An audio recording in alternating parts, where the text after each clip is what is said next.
আমরা সবাই চাই আমাদের ভাগ্যগুলো সব সুপ্রসন্ন হোক। আমরা সবাই চাই আমাদের ভাগ্যে সব ভালো লেখা হোক, কোনো মন্দ কিছু যেন কপালে লেখা না হয়, ভাগ্যে লেখা না হয়। ভাগ্যে সবকিছু ভালো লেখা হোক, এই জিনিসটা যদি আমরা চাই, তাহলে আমাদেরকে শুধুমাত্র একটি রাত্রে এসে মসজিদে অথবা বাড়িতে ইবাদত বন্দেগী করলে ভাগ্য আমার অনুকূলে আসবে না। বরং এর জন্য কি করতে হবে? এর জন্য করতে হবে সারা বছর জুড়ে আল্লাহর ইবাদত, আল্লাহর গোলামি, আল্লাহর বন্দেগী করতে হবে। আপনি যদি সারা বছর জুড়ে আল্লাহর ইবাদত বন্দেগী করেন, আল্লাহর গোলামি করেন, নেক আমলের ভেতরে সারা বছর আপনি কাটান, নিজেকে ব্যস্ত রাখেন, তাহলে স্বয়ংক্রিয়ভাবে অটোমেটিকলি আপনার ভাগ্য আল্লাহ সুবহানাহু ওয়া তাআলা লিপিবদ্ধ করবেন আপনার অনুকূলে। কারণ আপনার যদি কোনো কারখানা থাকে, কারখানায় দুইটা মেশিন থাকে, একটা মেশিন সেখান থেকে আপনার প্রোডাকশন আসে, মেশিনটা ভালো, এই মেশিনে তেল, মোবিল, বিদ্যুৎ যত কিছু সাপ্লাই করা দরকার এই মেশিন টিকে থাকার জন্য, আপনি করবেন কি করবেন না। এর বিপরীতে যদি আরেকটা মেশিন থাকে, যে মেশিনটা থেকে আপনার কোনো প্রোডাকশন আসে না, এই মেশিনটা আপনার কোনো কাজে লাগে না, এই মেশিনটা আপনার কথা শোনে না, এই মেশিনটা থেকে আপনি কিছুই পান না, তাহলে সেই মেশিনে আপনি তেল, মোবিল, বিদ্যুৎ এগুলো সাপ্লাই করবেন করবেন না। খুব সহজ বিষয়। আপনার দুটা গাড়ি আছে, একটা বসা গাড়ি বেকার কাজের না, এই গাড়িতে আপনি তেল, মোবিল কিন্তু খরচ নিশ্চয়ই করবেন না। পক্ষান্তরে যে গাড়িটা আপনাকে সার্ভিস দিচ্ছে, রানিং আছে, যে গাড়ি থেকে আপনার উপকারে আসে, যে গাড়িতে আপনার কথা শুনে, আপনি নিশ্চয়ই সেটার পেছনে পয়সা কড়ি খরচ করবেন এবং নিয়মিতভাবে বাজেট দিয়ে যাবেন। আপনি যদি চান আপনার সপক্ষে আপনার ভাগ্য লিপিবদ্ধ করা হোক, তাহলে একটি রাত্রে শুধুমাত্র এসে কান্নাকাটি করে ইবাদত বন্দেগী করে কখনো ভাগ্য আপনি সুপ্রসন্ন করতে পারবেন না। বরং আপনাকে সারা বছর জুড়ে আল্লাহ সুবহানাহু ওয়া তাআলার আনুগত্য করতে হবে, ভালো মানুষ হতে হবে, ঈমান এবং আমল এর উপর আপনাকে প্রতিষ্ঠিত হতে হবে।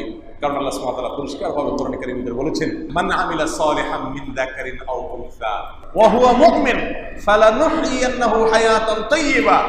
যে ব্যক্তি তোমাদের মধ্যে নেক আমল করবে, ইমানদার অবস্থায়, ইমান আছে, সাথে সাথে ভালো কাজ করে, সে যদি এই অবস্থায় থাকে, নারী হোক আর পুরুষ হোক, আল্লাহ বলেছেন তাকে স্বাচ্ছন্দ্যময় জীবন, সুখময় জীবন, পবিত্র জীবন আমি দান করবো। এটা আল্লাহর ওয়াদা।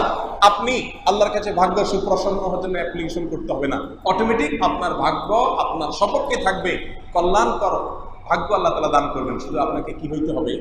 নেক হইতে হবে। আমরা চাই আমার চুরি, দাড়ি, ডাকাতি, গীবত, শেকায়েত, শত্রুতা, বিদ্বেষ, গীবত, হিংসা, চোখের গুনাহ, কানের গুনাহ, মুখের গুনাহ, জেনা, গান শোনা, বাদ্য শোনা, হারাম ইনকাম, মানুষকে ঠকানো, গালমন্দ করা, ঝগড়াঝাটি, যত রকমের অনাচার আছে, নামাজের ব্যাপারে গাফলতি, 2 ওয়াক্ত পড়া, 3 ওয়াক্ত না পড়া, জামাতে হাজির না হওয়া, বিবিকে বেপরদায় চালানো, টেলিভিশন দেখা, মোবাইলে হারাম জিনিস দেখা, যত রকমের অনাচার আছে, এই সব অনাচারের সাথে আমি জড়িত থাকবো। আর এক রাত্রে আসে শুধু কান্নাকাটি করে ভাগ্যটা আমার পক্ষ করে নিব, এটা বোকার স্বর্গে বাস, এটাকে বলা যেতে পারে।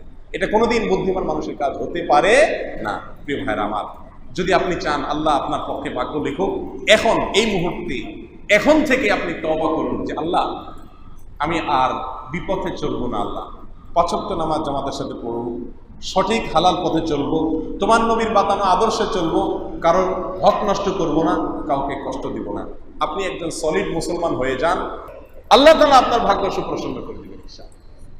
ঈমানকে সহি করতে হবে, আমলের মধ্যে টিকে থাকতে হবে, ভাগ্য অটোমেটিক আল্লাহ সুবহানাহু ওয়া তাআলা আপনার সপক্ষে লিখবেন। প্রিয় ভাইরা আমার, দুনিয়ার কোনো জনপ্রতিনিধি, দুনিয়ার কোনো নেতা, তার অনুসারী, তার অনুগত, যারা তার কথা শুনে, যারা তার রাজনৈতিক কর্মকাণ্ডে সহায়তা করে, তাদেরকে সে সারা বছর জুড়ে টাকা দিয়ে, পয়সা দিয়ে পালে। এখন একজন লোক, একজন চেয়ারম্যান সাহেব, মেম্বার সাহেব, কমিশনার সাহেব, এমপি সাহেবের কাছে গিয়া রেশন যেদিন বিতরণ হবে সেদিন হাজির হয়ে বলতেছে যে আমাকে রেশনের ভাগ দেন, অথচ তিনি না মিছিলে থাকেন, না মিটিংয়ে থাকেন, না ভোটের সময় থাকেন, না কোনো কিছুতে থাকেন। কি বলেন? ওই কমিশনার সাহেব, চেয়ারম্যান সাহেব, মেম্বার সাহেব, এমপি সাহেব তাকে কিছু দিবে? দিবে না। বলবে তুমি তো ভাগ নেওয়ার সময় হাজির হয়ে গেছে। সারা বছর জুড়ে যারা আমার কার্যক্রমে জড়িত থাকে, আমার কথা শুনে, আমার আনুগত্য প্রকাশ করে, আমার ক্যাম্পাস করে, আমি তো আজকে তাদেরকে দিই। আল্লাহ সুবহানাহু ওয়া তাআলা আহকামুল হাকিমিনের সারা বছরের নাফরমানি করে একদিনে এসে ইবাদতবন্দি করে ভাগ্যটাকে আপনার পক্ষে করে নেবেন, এটা বোকার সিদ্ধান্ত হতে পারে, কোনো বুদ্ধিমান মানুষের কাজ হতে পারে না। প্রিয় ভাইয়েরা আমার, তাহলে কি করব আমরা? করণীয় হলো এখনই তওবা করতে হবে। তওবা যদি করেন প্রকৃত অন্তর থেকে, আল্লাহ আমি আজকেই সলিড হয়ে গেলাম, যদি ভালোভাবে উত্তম রূপে যথাযথ উপায়ে তওবা করেন আল্লাহর কাছে, তাহলে আপনার পিছনের সব গুনাহ আল্লাহ তাআলা মাফ করে দিবেন ইনশাআল্লাহ। আর নতুন করে আপনার খাতা খুলবে, আর নতুন করে যদি খাতা খুলে ইনশাআল্লাহ আপনি আল্লাহর অনুগত বান্দা হিসাবে ভাগ্য আপনার অনুকূলে লিপিবদ্ধ করা হবে। প্রিয় ভাইরা আমার, ভাগ্যের বিষয়ে আরেকটি কথা বলতে হয়, তা হলো অনেক সময় দেখা যায় আমাদের ভাগ্যে যা এসেছে তাতে আমরা সন্তুষ্ট হতে পারি না। আমি চাইছি একটা, আল্লাহ তাআলা দিলেন আরেকটা।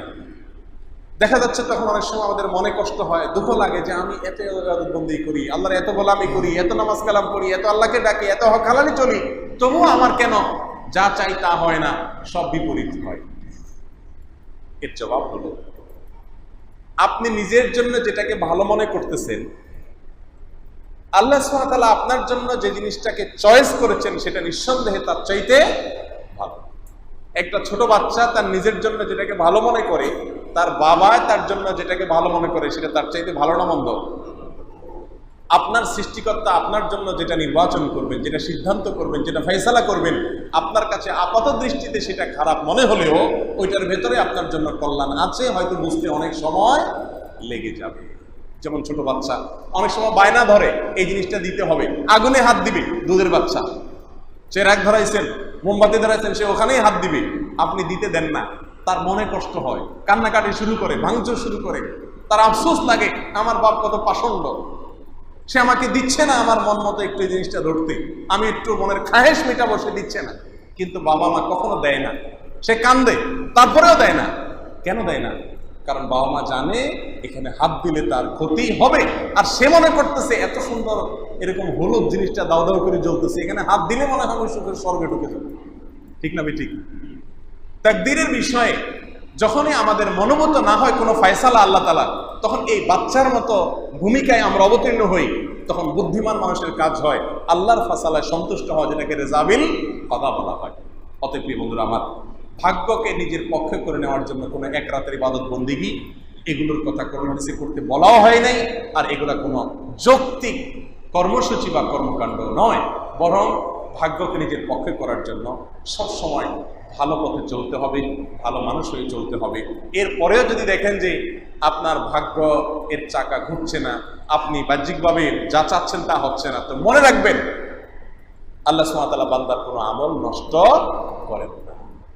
ইন্নাল্লাহা লা ইউযিউ আজরাল মুহসিনিন, যারা নেক আমল করে কখনো সেটা নষ্ট হতে আল্লাহ তাআলা দেন না। আপনি ভালোর পথে চলবেন আর আপনার ভাগ্য আপনার সুপ্রসন্ন হবে না, অসম্ভব। ভাগ্য সুপ্রসন্ন হতে বাধ্য, আপনার নসিবে ভালো কিছু আসতে, কল্যাণের ফয়সালা আসতে বাধ্য, যদি আপনি নিজে সলিড হয়ে যান।